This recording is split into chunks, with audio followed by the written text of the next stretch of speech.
एक समय की बात है।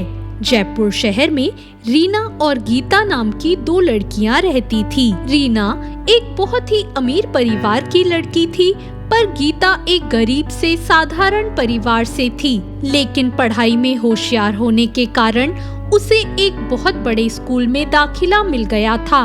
रीना और गीता एक ही क्लास में थे, पर रीना गीता को बिल्कुल पसंद नहीं करती थी। और फिर एक दिन स्कूल में जब गीता क्लास में आती है, अरे वो देखो, वो गरीब लड़की फिर से आ गई। पता नहीं इसे किसने हम अमीरों के स्कूल में आने दिया।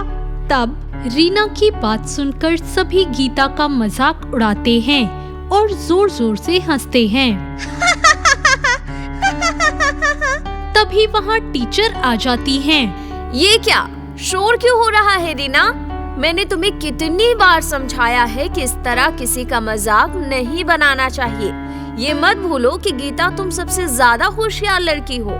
लेकिन मैम। लेकिन कुछ नहीं रीना, जाओ और जाकर पढ़ाई करो। टीचर की बात सुनकर रीना और बाकी सब बच्चे चुपचाप पढ़ने बैठ जाते हैं।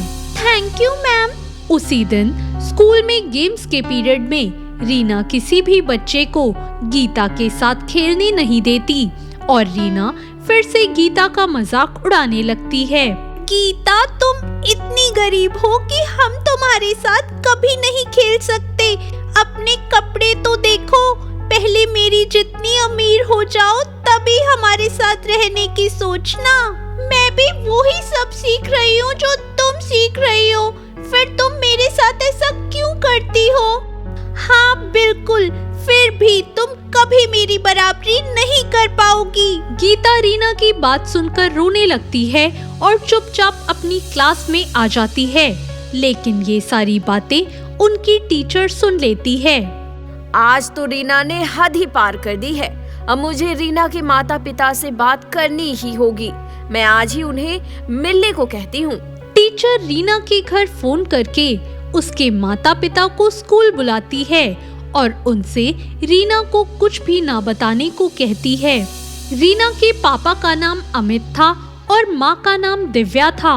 वे दोनों स्कूल में आते हैं और रीना की टीचर से मिलते हैं। जी बताएं मैम, क्या बात है? आज इस तरह आपने हमें बुलाया। रीना ने कुछ गलती की है क्या?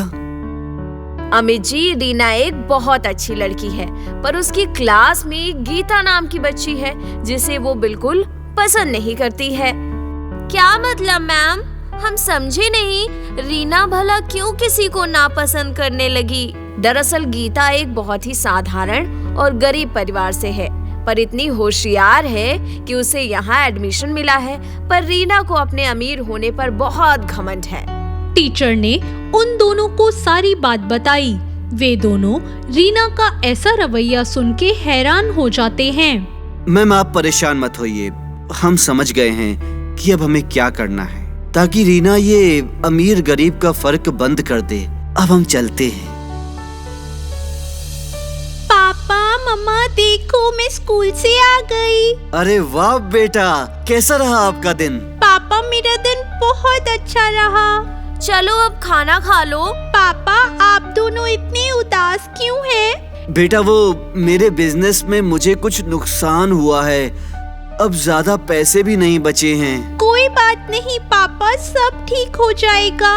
अब मैं खाना खाकर सोने जा रही हूँ। पापा मुझे एक न्यू ड्रेस चाहिए और मैचिंग सैंडल भी।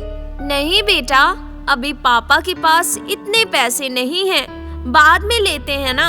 अपनी माँ का जवाब सुनकर रीना उदास हो जाती है और वहाँ से चली जाती है।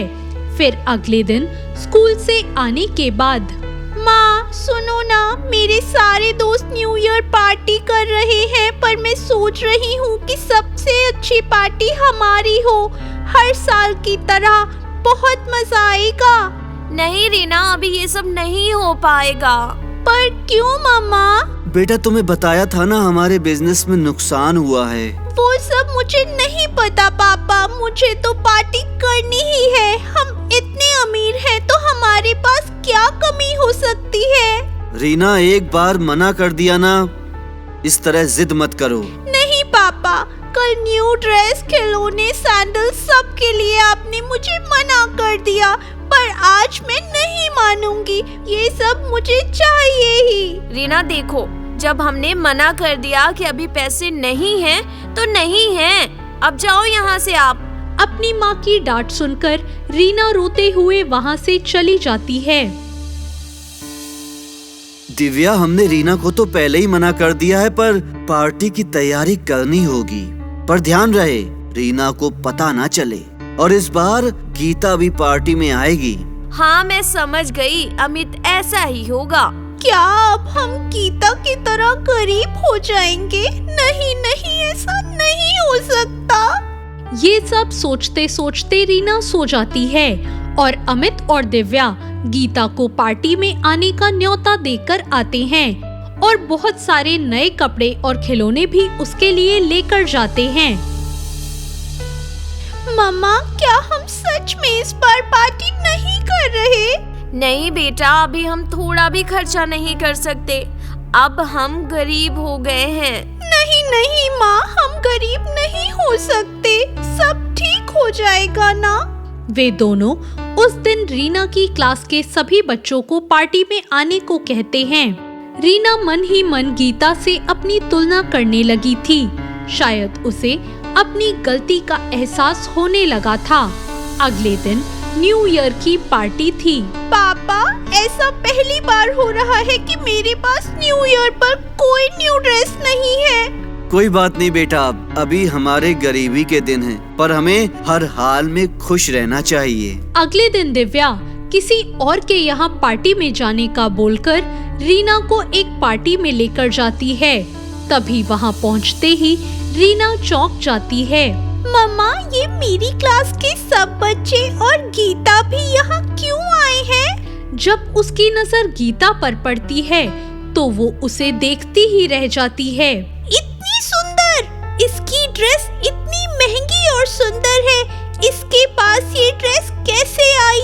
अभी पूछती हूँ इससे। रीना गीता के पास जाकर कहती है, गीता, ये इतनी सुंदर ड्रेस तुम्हारे पास कैसे आई? और इतने सारे गिफ्ट्स तुम्हें किसने दिए? ये सब मुझे तुम्हारे मम्मी पापा ने दिए हैं रीना। सिर्फ यही नहीं, उन्होंने मुझे बहुत सारे और खिलौने और नए कपड़े भी दिए हैं। पर ऐसा कैसे हो सकता है? पापा, आपने तो मुझसे कहा था कि अब हमारे पास पैसे नहीं है, तो फिर ये पार्टी और गीता के पास इतना सब कुछ कैसे? बेटा, हम तो तुम्हें केवल ये एहसास कराना चाहते थे कि यदि हमारे जीवन में सुख सुविधाओं की कमी होने का कारण हमारी गरीबी हो तो हमें कैसा महसूस होता है। रीना, हमें सब पता है कि किस तरह तुम गीता का मजाक उड़ाती हो और अपने अमीर होने का घमंड करती हो। पर जब बस कुछ दिनों के लिए तुमने गरीबी का जीवन जिया, जब सिर्फ थोड़ा सा खाना खाया, नए कपड़े खरीद नहीं पाई, पार्टी भी नहीं कर पाई, तब तुम्हें कितना बुरा लगा था। ऐसे में अगर कोई तुम्हारा मजाक बनाए तो तुम्हें कैसा लगेगा? रीना अपनी गलती समझ चुकी थी और वो सिर झुकाकर खड़ी हो जाती है। रीना, इंसान के पास चाहे कितना भी पैसा हो, पर अगर वो दूसरों की इज्जत करना नहीं जानता तो सबसे ज्यादा गरीब कहलाता है। तुमने गीता का इतना मजाक बनाया, पर फिर भी जब हमने उसे नए कपड़े दिए तो सबसे पहले उसने कहा, अंकल प्लीज आप रीना के लिए भी एक नई ड्रेस ले लो, उसका मन बहुत उदास हो जाएगा। ये सारी बातें सुनकर रीना ने सबसे माफी मांग ली। पापा, मम्मा, गीता, प्लीज मुझे माफ कर दो। मैं समझ गई कि अमीर गरीब कुछ नहीं होता। अब ये सब मैं कभी नहीं करूँगी। बेटा, हम चाहते हैं कि आज नए साल का स्वागत हम इस प्रण के साथ करें कि हम कभी किसी से भेदभाव या जलन नहीं रखेंगे और ना ही किसी का मजाक उड़ाएंगे और हमेशा दूसरों की मदद करेंगे, क्योंकि हमें ये सोचना चाहिए और भगवान का शुक्रिया करना चाहिए कि उन्होंने हमें इस काबिल बनाया है कि हम दूसरों की मदद करें, ना कि इस बात पर घमंड करें। हाँ मम्मा पापा, मैं आज से वादा करती हूँ कि अब कभी घमंड नहीं करूँगी और ना ही किसी के साथ गलत व्यवहार करूँगी। गीता, क्या तुम मेरी सबसे अच्छी दोस्त बनोगी? हाँ रीना, जरूर, मैं जरूर बनूंगी। आज से हम दोनों बहुत अच्छी सहेलियां हैं। वो दोनों खुशी खुशी एक दूसरे को गले लगा लेती हैं और फिर मिलकर नया साल मनाती हैं।